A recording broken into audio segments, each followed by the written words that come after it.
आज के लेक्चर के अंदर हम बात करेंगे हैरिस कॉर्नर डिटेक्टर क्या है और रोर कॉर्नर डिटेक्टर क्या है उसकी।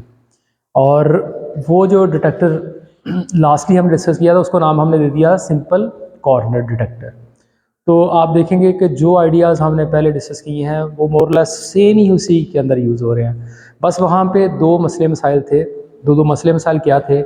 एक तो वो जो एल्गोरिथम हमने लास्ट डिस्कस किया था वो कंप्यूटेशनली ज़्यादा एफिशिएंट नहीं था एज़ कम्पेयर टू जो आज हम डिस्कस करेंगे। आज हम हैरिस की बात करेंगे या रोर कॉर्नर डिटेक्टर की बात करें तो ये एल्गोरिथम जो है ज़्यादा एफिशिएंट है।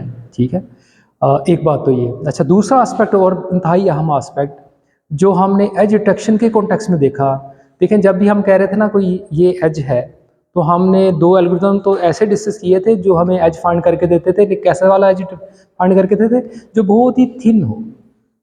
ठीक है, जैसे लप्लासियन ऑफ गॉसियन एल्गोरिथम की हमने बात की थी, या उसके बाद फिर हमने कैनिया डिटेक्टर की बात की थी। और कैनिया डिटेक्शन के अंदर तो एक ख़ास एक छोटा सा एल्गोरिथम था जो इस मकसद के लिए यूज़ हो रहा है। बता सकते हैं उसका नाम? जो जो एज को थिन करता था, याद है उसका नाम? उसका नाम था नॉन मैक्सिमा सप्रेशन।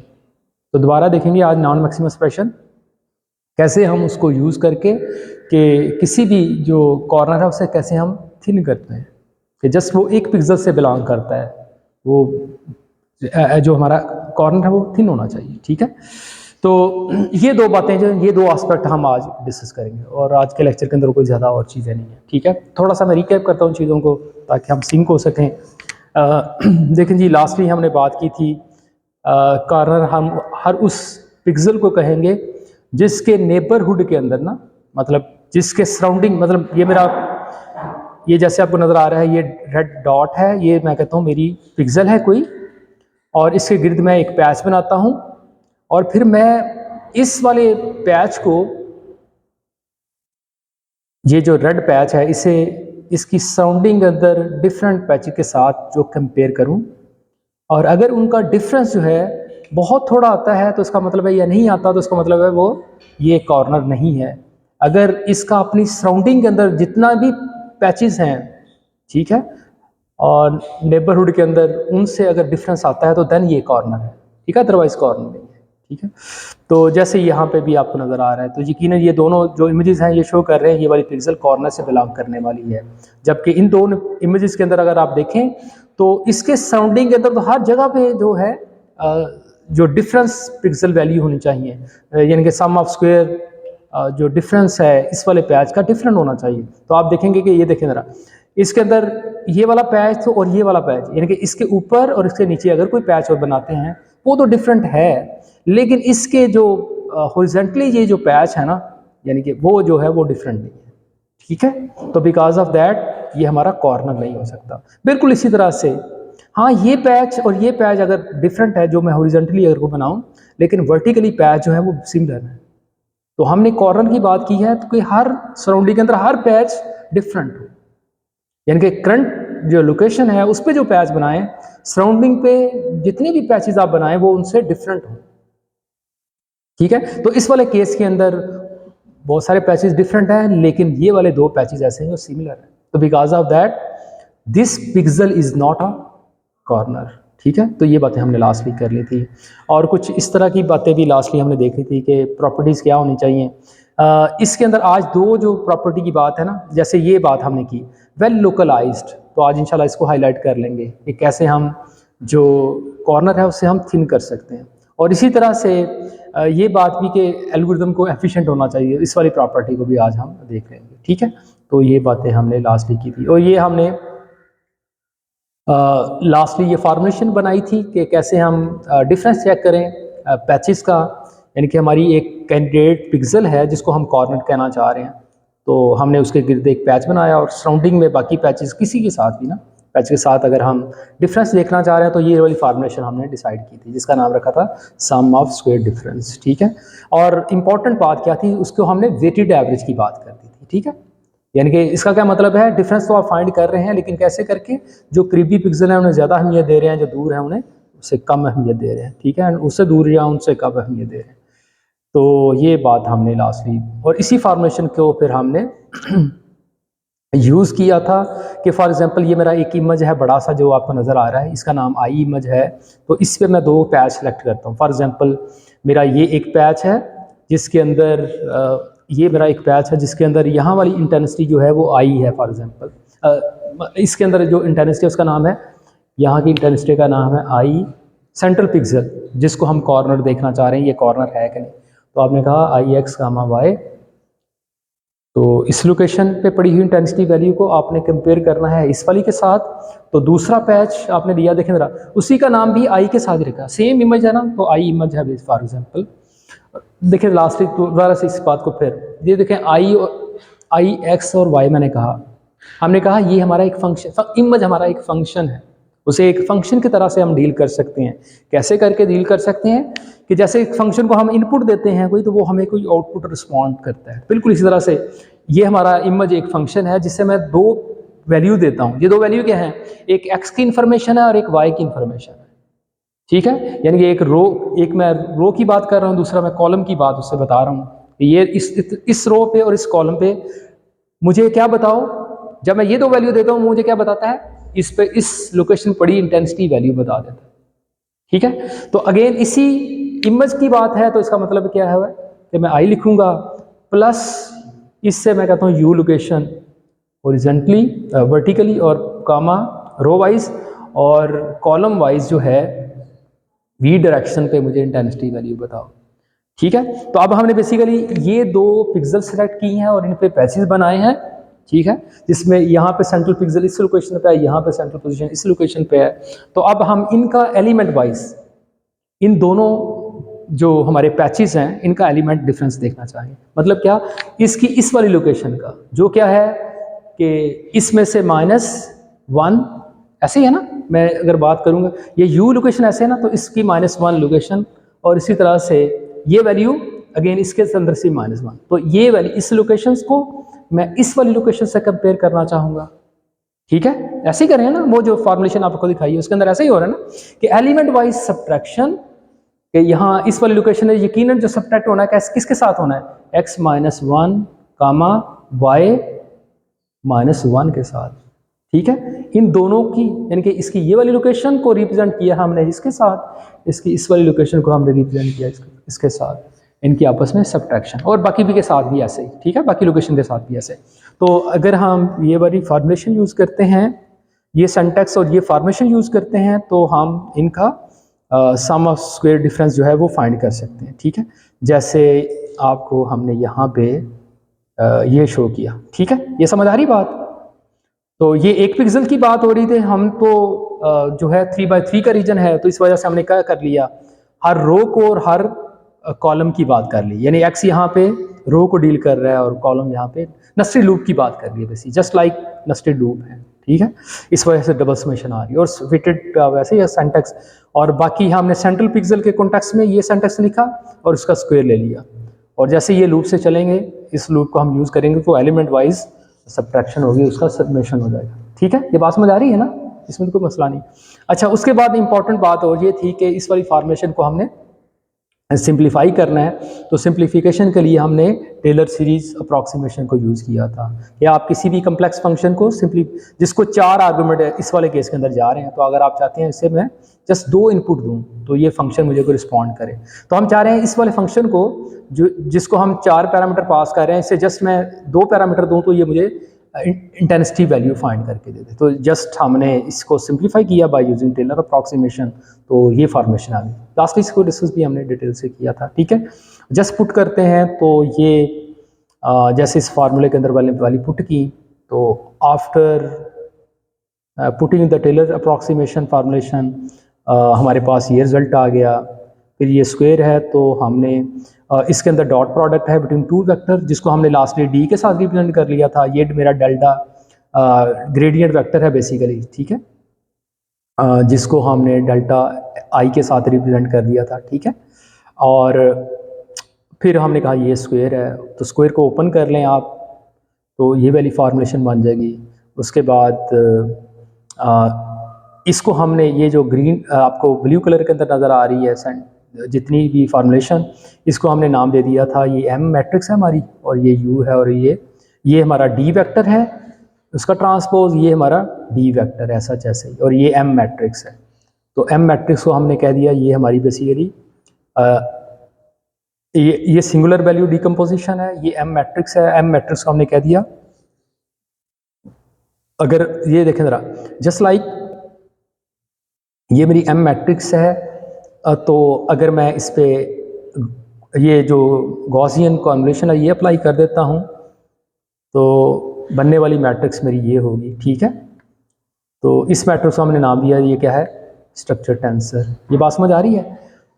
इस बात सारी समझ आई कि नहीं? ठीक है, इसको मैंने जस्ट रीकैप ही किया, पर कोई नई बात नहीं की। यानी कहने का मतलब क्या, अब देखें ज़रा, इस वाले ये जो एम मैट्रिक्स है इसको हमने नाम दिया है, ये क्या है, स्ट्रक्चर टेंसर, ठीक है। टेंसर से मुराद ये 2D अरे है, स्ट्रक्चर से मुराद ये इंपॉर्टेंट इन्फॉर्मेशन हमें देती है, किसी भी एक पिक्सल पे हैं तो उसके सराउंडिंग में क्या है, उसके सराउंडिंग के अंदर मतलब यानी कि ये वो इन्फॉर्मेशन गेट करना चाहें तो आप इन 3 वैल्यू के साथ गेट कर सकते हैं। देखें दोबारा से इस बात को देखें, एम जो है, एम क्या है, स्ट्रक्चर टेंसर है। इसके अंदर क्या पड़ा है, आई एक्स का स्क्वायर, आई वाई का, आई एक्स आई वाई, आई एक्स आई वाई और आई वाई का स्क्वायर, ठीक है। ये वैल्यू अब देखें, ये स्ट्रक्चर टेंसर को आपने यूज़ करना है, कैसे यूज़ करना है, हर पिक्सल के लिए स्ट्रक्चर टेंसर को आपने इस्तेमाल करना है, और इसकी जो भी स्ट्रक्चर टेंसर की जो वैल्यूज़ होंगी, मतलब जस्ट लाइक उसको हमने किसी तरह से फाइंड कर लिया। जैसे हमने स्ट्रक्चर टेंसर का बेसिकली ये एम मैट्रिक्स है, इसके से हमने आइगन वेक्टर और आइगन वैल्यू फाइंड कर ली थी, और उसकी बुनियाद पे हमने डिसाइड किया था यहाँ पे एजेस हैं कि नहीं, ठीक है, ये सॉरी यहाँ पे कॉर्नर है कि नहीं, इवन एज भी फाइंड कर लिया एज है कि नहीं, या इवन हमने ये भी देख लिया था कि वो रीजन फ्लैट है कि नहीं, ठीक है। यानी कि फ्लैटनेस चेक करनी हो तो भी कर सकते हैं, कॉर्नर अगर आपने एज देखना है तो भी देख सकते हैं bye using just idea of structure tensor, और इसी तरह से कॉर्नर भी आइडेंटिफाई कर लेते हैं, ठीक है। लेकिन जस्ट मैं इस वाली डायग्राम को इसलिए ये वाली फॉर्मेशन मैंने इसीलिए लिखी है। देखिए ये मेरे पास ना एक इनपुट इमेज था, तो आपने ये कंप्यूटेशन वाइज कैसे करना है, लास्ट भी बताया था, थोड़ा सा रिकैप कर रहा हूँ, तो मैं चाह रहा हूँ इसको दोबारा बताएं। ये देखिए ये मेरा आई इमेज है, तो आपने एक इमेज बनाना है जिसके ऊपर आपने बेसिकली आई एक्स कंप्यूट करना है, ठीक है, ग्रेडियंट्स इन एक्स डायरेक्शन, ठीक है। यानी ये फाइंड कर सकते हैं ना हम कि इससे आपने हॉरिजेंटली जो एजेस हैं वो फाइंड करना है। इसी तरह से आई, हाँ जी, आई वाई वर्टिकल एज भी फाइंड कर लिए। अब इन दोनों को आपस में मल्टीप्लाई करें तो आपके पास कौन सा इमेज बन जाएगा, आई एक्स आई वाई, ठीक है। इस स्ट्रक्चर टेंसर को क्या चाहिए, आई एक्स का स्क्वायर, तो मैं इसका स्क्वायर ले लूं, एल, इसकी हर पिक्सल का आपस में इसको स्क्वायर, ठीक है। तो ये मेरे पास बेसिकली इस मैट्रिक्स को फिल करने के लिए एंट्रीज मेरे पास यहां से आएंगी। अब बड़ी वजह से देख रहे हैं आपने प्लीज, मैं कहता हूं फर्ज किया कोई किसी भी पिक्सल की मैं बात करूं, फॉर एग्जांपल ये वाली पिक्सल है, इसकी लोकेशन मैं कहता हूं फॉर एग्जांपल कहते हैं 50,50 है फॉर इंस्टेंस, इमेज मेरा है, इमेज आई की बात कर, इसमें मैं स्ट्रक्चर टेंसर बनाना चाह रहा हूं, और जिसकी बुनियाद पे मैं ये डिसाइड करना चाह रहा हूं ये पिक्सल कॉर्नर है कि नहीं। उसके लिए आप क्या करेंगे जी, शाबाश, क्या करेंगे, इस पिक्सल के लिए स्ट्रक्चर टेंसर बनाएं। मैं क्या, सवाल मेरा क्या है, um make a structure tensor for 50,50 pixel, उसकी मैट्रिक्स बना के दें, तो कैसे बनाएंगे जी, शाबाश, क्या करेंगे आप जी, क्या करेंगे, मुझे ये वाली वैल्यू चाहिए आई एक्स स्क्वायर, वो कहां से लूंगा मैं, किस वाले इमेज से लूंगा, आई एक्स स्क्वायर वाले इमेज से लूंगा, किस पोजीशन से लूंगा, क्योंकि इसका साइज तो इसका साइज सेम है ना, सभी का साइज सेम है, कहां से लूंगा 50 लोकेशंस पे ही, यानी कि एग्जैक्ट 50,50 लोकेशन पे मैं इंफॉर्मेशन लूंगा, किसकी, आई एक्स स्क्वायर की, ठीक है। अच्छा इसी तरह से मुझे ऐसा करूंगा, फॉर एग्जांपल मैं कहता हूं वो वैल्यू है, इसका नाम है, वैल्यू का नाम है ए, ठीक है, उस वैल्यू का नाम है ए, लोअर केस के अंदर लिख देता हूं, तो यहाँ क्या रखेंगे, इस मैट्रिक्स के अंदर क्या रखेंगे आप, ये वैल्यू होगी ना कोई, ठीक है, इस वैल्यू को उठा के यहाँ रख देंगे, ये आ गया, ये आ गया, ठीक। इसी तरह से अब मैं कहूँ कि इसी पिक्सल के लिए आप मुझे आई एक्स आई वाई की इंफॉर्मेशन दे, वो किस वाले इमेज से देखेंगे, अगेन इस वाले इमेज से, ठीक है, जिसका नाम I X multiply by I Y है।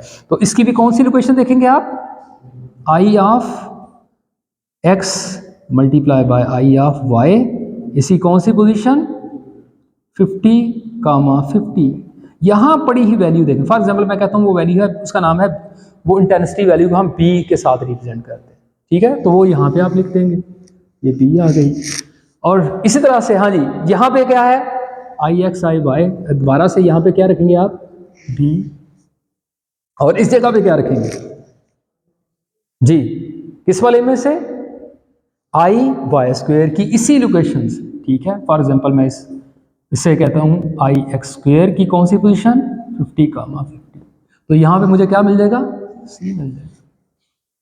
तो ऐसा करने से मैंने क्या कर लिया, मैंने स्ट्रक्चर टेंसर बना लिया, किसका, किसी भी पिक्सल का बना सकता हूँ। यहाँ मैंने 50, लोकेशन पे पड़ी हुई जो पिक्सल है ना, उसका मैंने स्ट्रक्चर टेंसर। अब मैं ये डिसाइड करना चाह रहा हूँ ये पिक्सल कॉर्नर है कि नहीं, फिर फर्दर हमने कार्रवाई उस वाले से की थी। क्या किया था जी, शाबाश बताएं जरा, फिर क्या किया था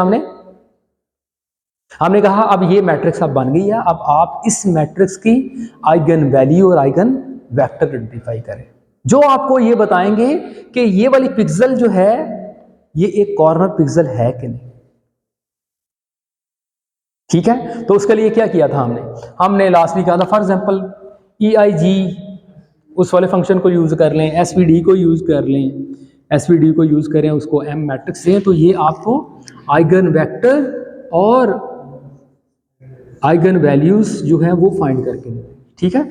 तो ये 3 मैट्रिक्स हमें रिटर्न करेगी, ये पहली मैट्रिक्स के अंदर हमारे आइगन वेक्टर्स होंगे, ठीक है, और ये वेक्टर जो है क्या है आपस में, ये बेसिकली क्या है, ऑर्थोगोनल है। क्या मतलब, इनकी मैग्नीट्यूड 1 है और एक दूसरे के ये दोनों क्या है, परपेंडिकुलर है, ठीक है, बेसिस वेक्टर। तो ये हमारे आइगन वेक्टर आ गए। और इसी तरह से इसके अंदर क्या पड़ा है, इस मैट्रिक्स के अंदर क्या पड़ा है, इसके अंदर आइगन वैल्यू पड़ी है, ये लार्ज वैल्यू है और ये लैम्डा स्मॉल है। और ये जो पहली वैल्यू है ये कॉरस्पॉन्डिंग, यानी कि ये इस डिसेंडिंग ऑर्डर के अंदर पड़ी है आइगन वैल्यूज। तो ये बताएगा बेसिकली, ये हमें डायरेक्शन बताएगा किस डायरेक्शन के अंदर ज्यादा चेंज आ रही है, मैक्सिमम चेंज, मैक्सिमम जो वेरिएशन है या डिफरेंस है, डिसिमिलैरिटी है, वो किस डायरेक्शन के अंदर है, वो आइगन वेक्टर बताएगा। और एक्चुअली डिफरेंस है कितना, वो हमें ये वैल्यू बताएगी जो कि लार्जर है, किससे, दूसरी वैल्यू से। और इसी तरह से इसके अंदर क्या होगा कि हाँ ये सबसे मैक्सिमम वैल्यू है और इससे कम किसके अंदर है, डिफरेंस वो इस वैल्यू के अंदर है। इसके कॉरस्पॉन्डिंग वेक्टर कौन सा है, ये वाला आइगन वेक्टर है, ठीक है। ये बात समझिए, लास्ट में हमने डिस्कस की थी सारी बातें। तो इसका मतलब क्या है, अब हमें eigen value eigen vector find करने। तो अब हमने जैसे ही फर्ज किया ये मेरे 2 आइगन वेक्टर आ गए, तो यहाँ इसको मैं फॉर एग्जांपल कहता हूँ किसी भी पोजीशन पे ये मेरा आइगन वेक्टर है, किसी पिक्सल पे शामिल है, आइगन वेक्टर आ गया, इसको मैं ऐसे करके ड्रा कर देता हूँ। फॉर एग्जांपल इसको मैं ऐसे करके ड्रा कर देता हूँ, ये U1 है और ये U2 है। इस डायरेक्शन के अंदर लैम्डा की वैल्यू क्या है, L लार्ज, और इस डायरेक्शन के अंदर मैग्नीट्यूड यानी कितनी वेरिएशन है वो L,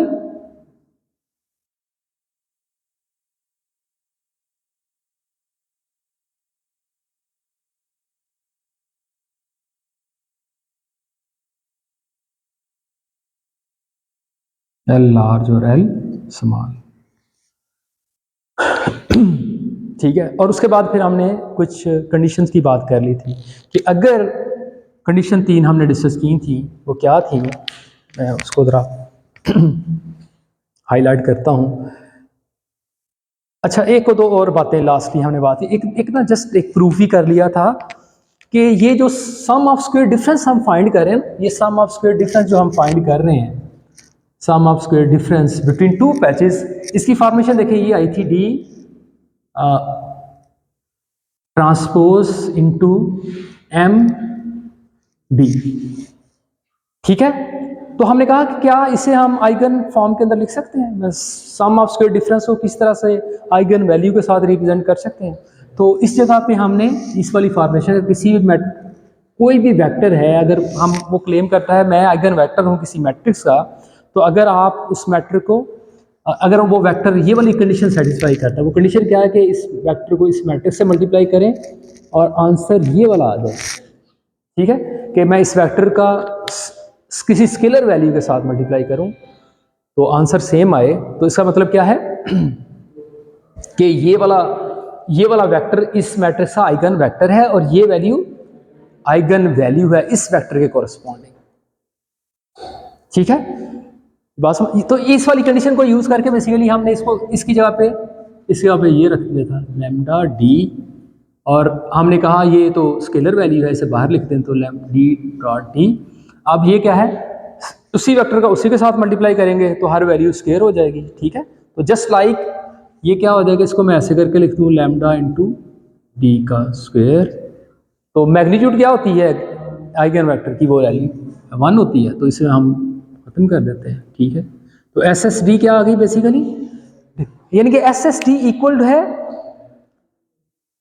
आइगन वैल्यू के साथ, ठीक है। ये एक बड़ी अहम इंफॉर्मेशन थी, तो वो उसी फॉर्मुलेशन को लेके तो अल्टीमेटली हमारे पास ये फॉर्मुलेशन आ गई, ठीक है। वो जो भी हमने फॉर्मुलेशन बनाई, यानी कि जिसको मैंने अभी यहाँ पे लिखा, तो ये वाली फॉर्मुलेशन जो हमने बनाई उसको हमने अल्टीमेटली रिड्यूस किया तो वो लैम्डा वैल्यू बन गई।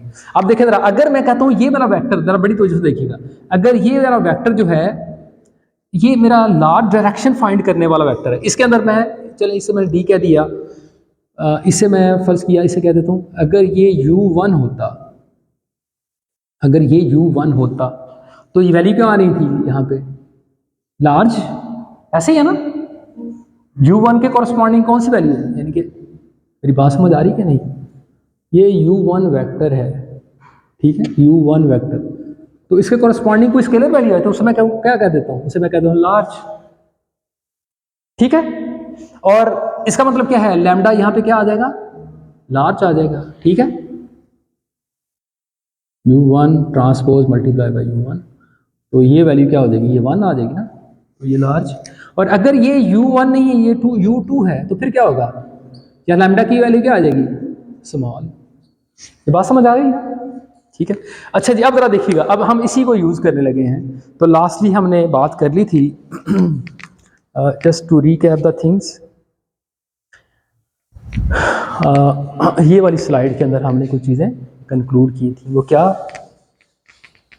कि अगर इस डायरेक्शन के अंदर चेंज, इस डायरेक्शन के अंदर चेंज, वैल्यू बहुत ही छोटी है, नियरली इक्वल टू 0 है, इसका क्या मतलब है, ठीक है। और देखिए ये चीज़ें अल्टीमेटली आई कहाँ से, ये ग्रेडियंट्स ही है सम को। ग्रेडियंट देखिए कितने इंपॉर्टेंट है कि आप ग्रेडियंट्स की वैल्यू को ही यूज कर रहे हैं सम, डेरिवेटिव्स को ही यूज कर रहे हैं सम, स्ट्रक्चर टेंसर के अंदर वही वैल्यू पड़ी है, ठीक है। तो ये जस्ट ये हमें बता रहा है कि कोई चेंज नहीं, खास डिफरेंस नहीं है। इसका मतलब रीजन क्या कौन सा होगा, रीजन फ्लैट होगा। जैसे मैं ये कहूँ फ्लैट रीजन का क्या है कि जस्ट लाइक यहाँ पे मैंने कोई जो है, यहाँ कोई पैच बनाया हुआ है, यहाँ मेरी कोई पिक्सल है जिसके अराउंडिंग मैं एक पैच बनाता हूँ, उसे कंपेयर करता हूँ अपने इर्द गिर्द सराउंडिंग पे पड़े हुए पैचेस के साथ, ठीक है, सही है जी। अच्छा, इसका मतलब है ये वाली कंडीशन तो समझ आ गई आपको कि एल एस और एल एल, ठीक है, लैम्डा लार्ज और लैम्डा एस बहुत ही छोटे हैं, 0 के बराबर है, तो फ्लैट रीजन है। और इसी तरह से अगर लैम्डा एल बड़ा है किससे, लैम्डा स्मॉल से, लेकिन लैम्डा स्मॉल बहुत ही छोटा है, लैम्डा स्मॉल बहुत ही छोटा नंबर है, इसका क्या मतलब है, इस तरफ चेंज नहीं हो रहा, चेंज जस्ट क्या है, एक डायरेक्शन के अंदर है, यानी कि चेंज इस डायरेक्शन के अंदर तो है लेकिन वर्टिकली कोई चेंज नहीं है। इसका क्या मतलब हुआ, ये कॉर्नर है, हाँ जैसे हमें नजर आ रहा है। जैसे इस केस के अंदर क्या है, हॉरिजॉन्टल तो चेंज हो रही है, हॉरिजॉन्टली तो चेंज नहीं हो रही लेकिन वर्टिकली चेंज हो रहा है, लेकिन स्टिल यहाँ पे क्या है, इसका मतलब है एज है, यानी कि एक वैल्यू जो है छोटी है, यानी कि लैम्डा स्मॉल जो है वो हमारी 0 के बराबर है, लैम्डा स्मॉल जो है वो 0 के बराबर आ रही है। ठीक है, अच्छा जी। इसी तरह से अब तीसरा केस क्या है, कॉर्नर वाला केस है। वो क्या, जिसके अंदर क्या है, लैम्डा लार्ज इस डायरेक्शन के अंदर भी चेंज है और इस डायरेक्शन के अंदर भी चेंज है। ठीक है, और दोनों वैल्यू 0 से बड़ी हैं, इसका मतलब दोनों तरफ चेंज है। बड़ी ही तवज्जो फरमानी है आपने प्लीज। देखें, अब ये नहीं कहने का मतलब क्या है, जस्ट दो वेक्टर को यूज करके मैं अपने इर्द गिर्द के पूरे रीजन को देख रहा हूं, यानी कि 360 रीजन के अंदर या चारों तरफ के अंदर मैं देख रहा हूं कि मैं करंट पिक्सल जिसे जो कह रही है कि मैं कैंडिडेट हूं फॉर कॉर्नर, या जो कह रही है मैं कॉर्नर हूं, तो इसका मतलब क्या है कि आप जस्ट ये दो इंफॉर्मेशन, दो वेक्टर को यूज करके चारों तरफ ही देख रहे हैं बेसिकली कि ये कॉर्नर है कि नहीं। देखें बड़ी तवज्जो से देखें, इस तरफ है बड़ी वैल्यू, यानी क्या मतलब आपने इस वेक्टर के सिर्फ यानी कि दो वेक्टर को यूज करके आप अपने इर्द गिर्द के रीजन से डिसिमिलैरिटी को फाइंड कर सकते हैं चारों तरफ से। देखें ये वेक्टर है, इसका मतलब क्या है, ये इस डायरेक्शन के अंदर बता रहा है मुझे इंफॉर्मेशन कितनी वेरिएशन है, और ये वाला वेक्टर क्या है, ये इस डायरेक्शन के अंदर मुझे बता रहा है वेरिएशन कितनी है। अब और फर्ज किया इसके दरमियान कोई रीजन है, ठीक है, तो उसके बारे में क्या ख्याल है। देखें जैसे इसकी कोई नंबर वैल्यू जो है लैम्डा वैल्यू, जैसे आइगन वैल्यू लार्ज है, इसकी भी लार्ज है, और ये दोनों वेक्टर आपस में क्या है, परपेंडिकुलर है। अब इनके दरमियान कोई भी वेक्टर अगर आप बना लेना तो उसकी आइगन वैल्यू कभी भी 0 नहीं होगी, हमेशा नॉन जीरो होगी।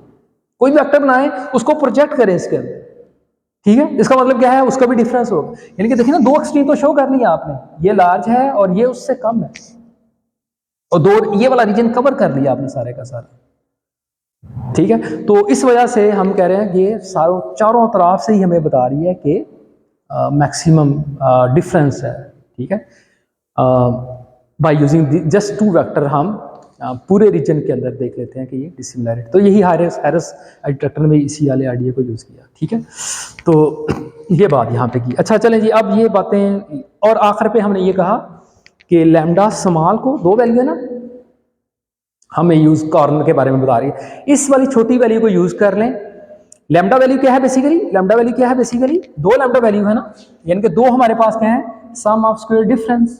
ठीक है, तो छोटे वाला सम ऑफ स्क्वायर डिफरेंस है ना, उससे थ्रेशोल्डिंग के लिए यूज करें क्या, कि ये वैल्यू जो भी हो, आप कोई थ्रेशोल्ड वैल्यू रखें, अगर इस थ्रेशोल्ड से बड़ी वैल्यू है तो वो कॉर्नर उन्हें कंसिडर करवा दें, और इससे छोटी है तो उसे कहें नॉन कॉर्नर। जस्ट लाइक ऐसे ही समझें, हम बाइनरी इमेज बनाना चाहेंगे।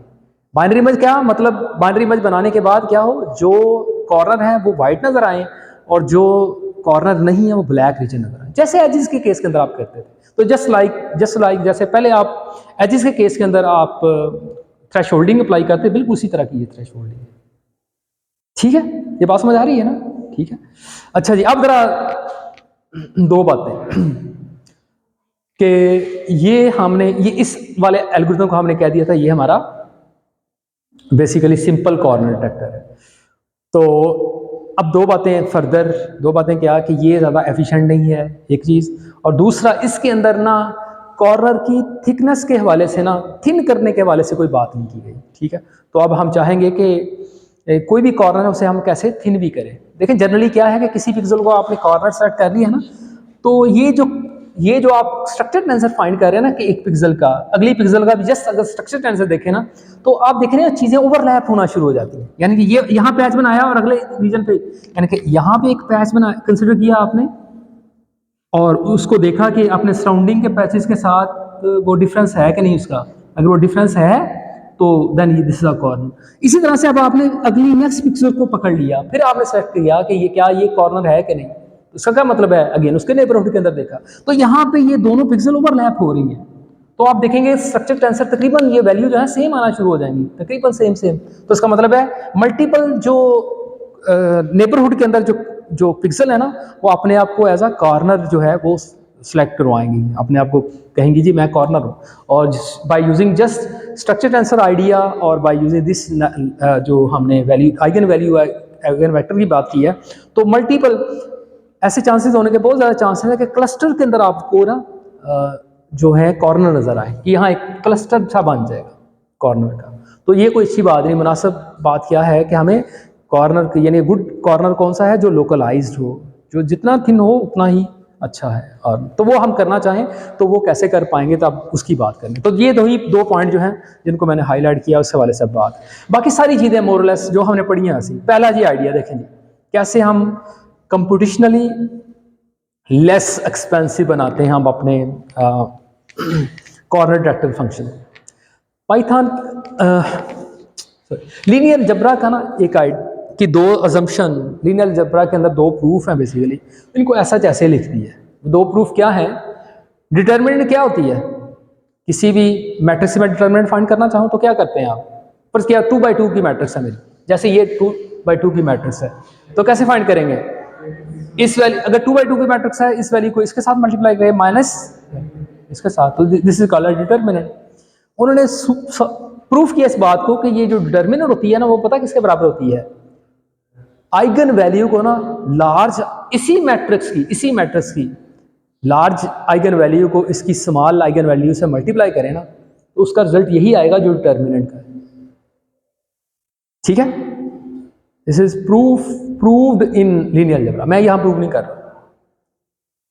ठीक है, अगर मैट्रिक्स बड़ी होगी, फॉर एग्जांपल 3x3 की मैं बात करूं तो यकीनन उसकी फॉर्मेशन और तरह से होगी। ठीक है, तो यकीनन उसके अंदर नंबर ऑफ वैल्यूज भी, आइगन वैल्यू भी ज्यादा आएंगी। ठीक है, तो मतलब क्या यहाँ पे क्या शो किया जा रहा है, determinant is equal to, general formula बनाऊं तो वो क्या आएगा, product of eigen values, I is equal to 1 to n। For example n by n की मैट्रिक्स है मेरी। ठीक है, ये समझ आ रही है। अच्छा जी, इसी तरह से यानी कि ये जस्ट आइडिया हम बारो कर रहे हैं, ये प्रूफ हम समझते हैं कि ये हमें पता है, तो जस्ट इन प्रूफ को ऐसा ऐसे ही हम यूज करने लगे। दूसरा आइडिया क्या है कि trace of A matrix, trace क्या होती है, ट्रेस ऑफ मैट्रिक्स क्या होती है, फॉर एग्जांपल 2x2 की मैट्रिक्स है, इसका ट्रेस फाइंड करें तो क्या आएगा जी, शाबाश। ट्रेस क्या है कि इसके अंदर जो डायगोनल वैल्यू है ना उनको सम कर दें। ठीक है, तो हमारे इसके अंदर क्या है बेसिकली, यहाँ पे जो दिखाया इसके अंदर क्या है कि समेशन ऑफ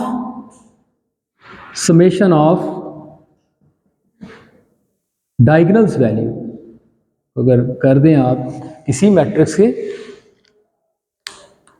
यानी कि समेशन ऑफ जो आइगन वैल्यू है वो बराबर है किसके, ट्रेस ऑफ ए मैट्रिक्स। ये बात समझ आ रही है। लेकिन हमारे इस केस के कॉन्टेक्स्ट में बात करूं तो स्मॉल और लार्ज को मल्टीप्लाई करें 2x2 मैट्रिक्स के कॉन्टेक्स्ट में, स्ट्रक्चर टेंसर के कॉन्टेक्स्ट में। स्ट्रक्चर टेंसर का आप डिटर्मिनेंट फाइंड कर लें, आइगन वैल्यू फाइंड करने की जरूरत नहीं है। इसी तरह से ट्रेस फाइंड कर रहे हैं, दोबारा से आइगन वैल्यू फाइंड करने की जरूरत नहीं है आपको, जस्ट इन दो बुनियादों वैल्यू की बुनियाद पे, या जस्ट इवन एक, अभी मैं आपको दिखाता भी हूँ केस एक दिखाता हूँ जिसके अंदर आपको दोनों वैल्यू को यूज करनी है, और एक केस के अंदर दिखाता हूँ जहां जस्ट डिटर्मिनेंट आपने यूज करना है, तो आप कॉर्नर आइडेंटिफाई कर सकते हैं। ठीक है, वो कैसे करके मैं भी अब थोड़ी देर तक बताता हूँ। ठीक है जी, तो पहली बात तो उन्होंने आइगन वैल्यू को नहीं यूज किया आइडिया, क्योंकि दूसरी बात थोड़ी सी और बात, जैसे मैं एसवीडी को यूज करूँ ना कि मुझे आइगन वैल्यू दो, आइगन वेक्टर दो, ये कंप्यूटेशनली काफ़ी एक्सपेंसिव है, ज़्यादा टाइम कम्प्लेक्सिटी इसे चाहिए, इसकी टाइम कम्प्लेक्सिटी ज़्यादा है एज़ कम्पेयर टू अगर हम जस्ट डिटर्मिनेंट फाइंड करें, जस्ट ट्रेस फाइंड करें। ठीक है, देखिए ट्रेस फाइंड करना कितना आसान, जस्ट ऐड कर दें इन वैल्यूज़ को, वेरी सिंपल। ठीक है, लीनियर ऑपरेशन लग रहा है। और इसी तरह से इसका डिटर्मिनेंट फाइंड भी करना है तो वो उसकी भी जो टाइम कम्प्लेक्सिटी है big O of n square है। ठीक है, और जबकि SSD इसकी कम्प्लेक्सिटी जो है ना SVD की, कि हम इसको यूज़ करके किसी भी मैट्रिक्स का आइगन वैल्यू और आइगन वेक्टर फाइंड करें। ठीक है, तो ये ज़्यादा है। तो हम फिर कैसे इसे सिंप्लीफाई करेंगे, देखें यहाँ पे ना पाइथन का कोड लिखा हुआ है जो आपको बेसिकली डिटर्मिनेंट फाइंड करके दे देता है और at the same time trace भी फाइंड करके देता है। ठीक है, just like a trace function and DET function, इसको यूज़ करें आप। अच्छा जी, अब जरा हम आ जाते हैं एल्गोरिथम पे। देखें बहुत सारे स्टेप आप देखेंगे सेम, मोर और लेस सेम है। देखें जी, यहाँ क्या स्टेप है, इमेज को कन्वर्ट करें किसके अंदर, ग्रे स्केल के अंदर। दूसरा स्टेप क्या है, स्मूथ करें, हमेशा हम नॉइस रिमूव करते हैं अपनी पाइपलाइन के अंदर, हमेशा हम नॉइस फ्री कर रहे हैं। आगे क्या है जी, आई एक्स कंप्यूट करें, आई वाई कंप्यूट करें बाय यूजिंग प्रीवेट भी यूज़ कर सकते हैं, सोबल भी यूज़, आपकी मर्जी है, ठीक है। यहाँ आई एक्स स्क्वायर, ये इमेज जो मैंने यहाँ पर हाईलाइट की है बिल्कुल ऐसे ही, यहाँ जो डिस्कस की ऐसे ही इमेज फाइंड कर लें आप। इसके बाद क्या है, कन्वॉल्व कर लें। कन्वॉल्व करने की बात समझ आई। देखिए ये एक और काम भी किया था दरमियान में, ये जो हमारा, अगर आपको याद हो, ये देखें ज़रा, ये हमने कहा था वेटेड एवरेज फाइंड करनी है ना, ये देखें ये क्या है, जी, सॉरी ये बात मैंने डिस्कस नहीं की। तो इसके साथ ना इसे कन्वॉल्व भी कर लें, ये फाइंड करने के बाद इस पर कॉन्वोल्यूशन अप्लाई कर लें, just to find the weighted average ना, ठीक है जी। और लोग जनरली कहते हैं जो आपने स्टार्ट पे कॉन्वोल्यूशन की वो स्मूथ करने के लिए की, और ये जो कॉन्वोल्यूशन कर रहे हैं ये वेटेड जो है सम ऑफ डिफरेंस फाइंड करने के लिए कर रहे हैं। इसका ना वैसे लिटरेचर के अंदर लोग कहते हैं कि इसकी जो सिग्मा की वैल्यू है ना, स्टैंडर्ड डिविएशन जो रखना है, जो इसकी फॉर्मेशन के अंदर है, वो बड़ी वैल्यू रखना है एज कम्पेयर टू जो स्टार्ट पे आपने स्मूथनिंग के लिए रखा, ठीक है। तो ये दो डिफरेंट कॉन्वोल्यूशन है जो आपने अप्लाई करनी है। अच्छा जी, उसके बाद दोबारा से फिर इस वाली फॉर्मेशन पे, हाँ जी, ये समझ आ गया। ये तीन हमारे पास इमेज आ गए। अब इन इमेजेस को यूज करके आप हर पिक्सल के लिए कॉर्नर की बात कर सकते हैं, ठीक है। अच्छा जी, अब छठा स्टेप क्या है, very simple, structure tensor find कर लिया, ठीक है। आपने हर मैट्रिक्स, हर पिक्सल के लिए स्ट्रक्चर टेंसर बनाया। उसके बाद क्या क्या, क्या कंप्यूट करना, बड़ी तवज्जो से प्लीज आपने देखना। अब ये डिफरेंस है, अब आइगन वैल्यू नहीं फाइंड करनी, क्या फाइंड करना है आपने, डिटरमिनेंट फाइंड करना और ट्रेस फाइंड करना, ठीक है। अच्छा जी, और इसके बाद एक नई टर्म यहां पे इंट्रोड्यूस हुई है, वो क्या है, कॉर्नरनेस। ये क्या है बेसिकली, देखिए डिटरमिनेंट को डिवाइड करें किसके साथ, देखिए डिटरमिनेंट को अगर मैं रिप्रेजेंट करना चाहूँ ना, शो करूँ, प्रीवियसली हमने क्या दिखाया था, इसको दिखाया था lambda L multiply by lambda S, ठीक है। ये जस्ट लाइक दोनों आइगन वैल्यू को आपस में मल्टीप्लाई करने वाली बात है। और डिवाइड करने के बाद क्या करें, ये देखें ये क्या है, lambda S plus lambda L, lambda L plus lambda S, just like हमने उसका मीन फाइंड कर लिया, ऐसे ही नॉर्मलाइज कर लेने वाली बात, ठीक है। तो यानी कि ये स्ट्रेंथ फाइंड की और उसको नॉर्मलाइज कर दिया, दिस इज कॉल्ड कॉर्नरनेस, ठीक है। जितना ये नंबर बड़ा होगा इसका मतलब है उस पिक्सल के उतने ही चांसेस हैं, ज्यादा चांसेस हैं कि ये कॉर्नर हो। जितना ये नंबर छोटा होगा इसका मतलब उसकी कॉर्नरनेस के चांसेस कम है, ठीक है। अच्छा, उसके बाद इंटरेस्टिंग बात, अगला स्टेप क्या है, अभी देखें कोई ज्यादा डिफरेंस आपको नजर नहीं आ रहा। अगला स्टेप क्या है, परफॉर्म नॉन मैक्सिमम सप्रेशन इन, ये देखें ये इंटरेस्टिंग बात है, 8 नेबरहुड। देखें ये मेरे पास आफ्टर मैंने क्या फाइंड कर लिया, इन इमेजेस को यूज किया, इस मैट्रिक्स को मैंने यूज किया और मैंने क्या फाइंड कर ली, कॉर्नरनेस। ये मेरा इमेज था जिसके अंदर कॉर्नरनेस मैग्नीट्यूड वैल्यू पड़ी है बेसिकली, ठीक है ना, वैल्यूज पड़ी है। अब मैंने फॉर एग्जांपल उन मैग्नीट्यूड की बुनियाद पे कोई इमेज है, कोई मेरे पास पिक्सल लोकेशन है, फॉर एग्जांपल ये वाली। अब इसके बारे में हमने अभी हम फाइनल डिसाइड तो नहीं किया कि ये, क्योंकि थ्रेश होल्डिंग में अप्लाई नहीं की, लेकिन हमने ये देखा कि इन सारी पिक्सल की ना जो कॉर्नरनेस है ना, वो एक उसकी स्ट्रेंथ एक बड़ा ही नंबर आ रहा है, ठीक है। और अभी हम ये बात भी कर रहे हैं कि हमें जो भी पिक्सल कॉर्नर है, यानी कि हमें अपने कॉर्नर को थिन करना है, थिक नहीं करना, जो ओवरलैपिंग कॉर्नर आ रहे हैं उन्हें हमने रिमूव करना है।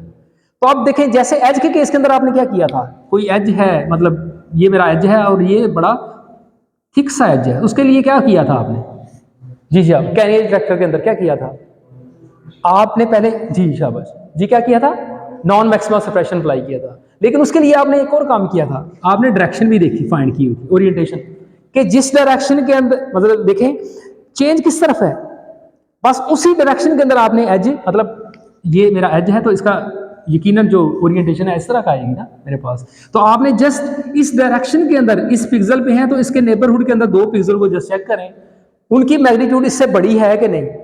अगर इससे बड़ी है तो इसे 0 कर दें, क्योंकि ये मैक्सिमम नहीं है, जो मैक्सिमम नहीं है उसे 0 कर दें। यही किया था ना नॉन मैक्सिमम सप्रेशन के अंदर, कि अगर मैं अपने नेबरहुड के अंदर से देखूं, अगर मैं उनसे छोटा हूं तो मुझे 0 होना चाहिए, अगर मैं उनसे बड़ा हूं तो मुझे रहना चाहिए, क्योंकि मैं ही कॉर्नर, मैं ही एज हूं यहाँ इस वाले केस के अंदर। बिल्कुल यही काम भी यहाँ पे भी करना है, लेकिन कैसे करके? देखिए, अब कॉर्नर के लिए हमने बात की, अपने चारों अतराफ में वो देखता है, तो यहाँ पे बेसिकली क्या करना है आपने, इसके नेबरहुड, मतलब क्या 8 के 8 पिक्सल इसके जो नेबरहुड है ना, उन्हें देखना आपने।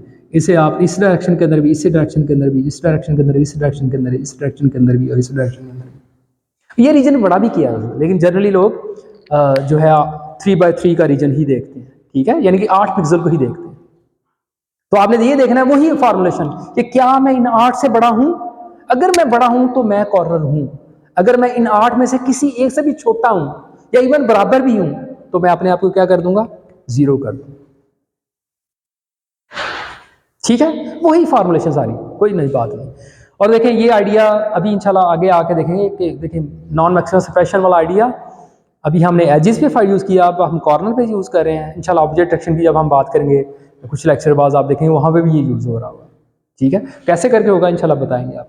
अच्छा देखें, ये फाइंड करने का, जैसे थिन कर लिया आपने, थिन करने के बाद आपके पास जस्ट लाइक ऐसे ही समझें, आपके पास क्या होगा, ऐसे ये एक एज रह जाएगा। ठीक है, सारे इमेज पे आप नॉन मैक्सिमम सप्रेशन आपने अप्लाई कर लिया। ठीक है, आपके पास एक इमेज रहे, मुख्तलिफ होंगी मुख्तलिफ रीजन के अंदर, तो अब आपके पास वो जो ओवरलैपिंग रीजन की वजह से या एक क्लस्टर ऑफ कॉर्नर बन रहे थे वो खत्म हो जाए। हाँ जी, उसके बाद क्या करना है आपने जी, उसके बाद नॉन थ्रेशोल्डिंग अप्लाई करनी है। थ्रेशोल्डिंग के लिए हैरिस एज डिटेक्टर के अंदर जो तरीकाकार अपनाया गया, ये सारा कुछ मैं बता रहा हूँ हैरिस एज डिटेक्टर की का एल्गोरिथम, उसे हम डिस्कस कर रहे हैं। और उनका थ्रेशोल्डिंग के लिए क्या किया, सिंपलर एल्गोरिथम के अंदर वहाँ हमने यूज़ किया था स्मॉल आइगन वैल्यू को। यहाँ उसने क्या किया, बेसिकली उसने कहा जी ट्रेस को, क्या मतलब, summation of both values, just like अगर आप उसके साथ मैप करना चाह रहे हैं तो समझे स्मॉल वैल्यू और लार्ज वैल्यू दोनों को मैं ऐड कर दूँ, और ऐड करने के बाद फिर मैं थ्रेशोल्डिंग अप्लाई करता हूँ। ठीक है, अगर उसके साथ रिलेट करना चाहें तो उसने ये वाली थ्रेशोल्डिंग यूज़ की। ठीक है, तो ये जनाब सारा कुछ था हैरिस एज डिटेक्टर का। आप जरा देखें इसका मुतबादल, यानी कि इस एल्गोरिथम को यूज़ करें, ये ज़्यादा बेहतर था एल्गोरिथम, सिंपलर जो एल्गोरिथम है उससे बहुत बेहतर था। किस हवाले से, ये हमें थिन जो है कॉर्नर वो फाइंड करके देता है। किस हवाले से, कि ये जो है कंप्यूटेशनली भी लेस एक्सपेंसिव है एज कम्पेयर टू हमारा जो सिंपल कॉर्नर डिटेक्टर था। अच्छा जी, इसके बाद एक और एल्गोरिथम है जिसका नाम क्या है, रोर कॉर्नर डिटेक्टर। उसके अंदर क्या फर्क है देखें जरा, बहुत आसान सी बात है, उसने जस्ट ना ट्रेस को यूज किया, बाकी डिटर्मिनेंट को यूज किया, बाकी सारी चीजें ऐसे ही, वही सारे स्टेप 5 के 5 जो स्टेप हमने पहले डिस्कस किए हैं ऐसा ऐसे ही, छठा स्टेप भी वैसे ही है, लेकिन छठे स्टेप के अंदर यहां जस्ट उसने डिटर्मिनेंट यूज की है, क्योंकि डिटर्मिनेंट ही बेसिकली हमें बता देती है क्या, कि ये एजेस हैं कि जस्ट दो आइगन वैल्यू को जस्ट मल्टीप्लाई करें ना, एक बड़ा नंबर आया इसका मतलब उसी जगह पे कॉर्नर है, यही मतलब है डिटर्मिनेंट का। तो अभी मैं आपको इमेज भी दिखाता हूं, अब जिसके अंदर आप देखेंगे जहां डिटर्मिनेंट है, बाकी वो वाले रीजन एक्सपेक्टेड है कि वो कॉर्नर है कि नहीं। अच्छा, ये डिटर्मिनेंट कॉर्नरनेस के लिए इसने क्या कर लिया, डिटर्मिनेंट को यूज कर लिया। प्रीवियसली हैरिस के अंदर कॉर्नरनेस के लिए क्या यूज किया गया था, उसने डिटरमिनेंट को यूज किया था और उसे नॉर्मलाइज किया था using the idea of trace. यहाँ नॉर्मलाइज नहीं जस्ट किया जैसे समझ लें, और उसके बाद मैं नॉन मैक्सिमम समेशन अप्लाई की, और आगे एंड पे डिटर्मिनेंट को ही यूज कर लिया उसने, क्या, थ्रेशोल्ड, कि यही जो ये वैल्यू जो आ रही है आपकी इमेज के अंदर डिटर्मिनेंट की, बस इसी को यूज करें किसके लिए, थ्रेशोल्डिंग के लिए। कि खास थ्रेशोल्ड से बड़ी वैल्यू है तो वो कॉर्नर है, अदरवाइज जीरो है। तो अब मैं आपको, तो ये इसका, हाँ, इसको अगर हम कंपेयर करें किसके साथ, हैरिस एज डिटेक्टर के साथ, तो ये बताएं शाबाश, कंप्यूटेशनली एक्सपेंसिव है कि ये लेस एक्सपेंसिव है, लेस एक्सपेंसिव है, कि यहाँ पे ट्रेस नहीं फाइंड करने की जरूरत है। ठीक है, यानी कहने का मतलब क्या है, ये एल्गोरिथम लेस एक्सपेंसिव है, हैरिस जो है वो एक्सपेंसिव है लेकिन ज्यादा एक्यूरेट है इस कॉन्टेक्स्ट में, यानी कि ये लेस एक्यूरेट है लेकिन एक्सपेंसिव नहीं है, जबकि हैरिस जो था वो एक्यूरेट भी है और कंप्यूटेशनल कास्ट उसे ज़्यादा चाहिए। लेकिन ये दोनों जो एल्गोरिदम हमने डिस्कस किए हैं ये लेस एक्सपेंसिव है एज कम्पेयर टू हमारा जो इनिशियल एल्गोरिदम है, और at the same time more accurate है एज कम्पेयर टू हमारा जो सिंपल कॉर्नर ट्रैक्टर है। ठीक है जी। तो इस तरह से यहाँ पे रिजल्ट देख लें आप, तो यहाँ पे आपको रिजल्ट नज़र आ रहे हैं। ठीक है, ये आप देखें ज़रा, ये मेरा इनपुट इमेज था, इसका हमने जस्ट डिटर्मिनेंट फाइंड करें ना और इसे डिस्प्ले करें तो ये नज़र आ रहा है आपको। और इसी तरह से इसका ट्रेस फाइंड करें तो ये आपको उस ट्रेस की वैल्यू नज़र आती है। इसकी कॉर्नरनेस फाइंड करना चाहें वही फॉर्मुलेशन यूज़ करके और उसे एज अ इमेज डिस्प्ले करवाएं तो वो आपको ऐसे नज़र आएगा। और इसी तरह से नॉन मैक्सिमम सेपरेशन करके अगर आप करीब से देखें, यहाँ तो मुश्किल नज़र आएगा, अभी जब स्लाइड शेयर करूँगा उसमें देखें तो वो छोटी छोटी डॉट्स आपको नज़र आएंगी। और अगर मैं ये बहुत थिन सी अगर उसे मैं डिस्प्ले कराऊँ तो ये आपको इस तरह से करके नज़र आएंगे। और लास्टली मेरा ख्याल है मैंने आपको डिस्प्ले करके दिखाया था, दोबारा मैं उसे रन कर देता हूँ उस वाले कोड को, तो जस्ट मैं इनपुट और आउटपुट शो करता हूँ। तो ये देखें ज़रा, ये हमारे पास रिजल्ट आ गए जिसके अंदर आपको ये मेरा इनपुट इमेज है और इसके ऊपर हमने कॉर्नर फाइंड कर लिया, आउटपुट जस्ट आउटपुट, तो ये आउटपुट है। ठीक है जी। चलें जी, आज का लेक्चर इतना ही है। ठीक है, इंशाल्लाह अगली बात नेक्स्ट करेंगे। अभी जस्ट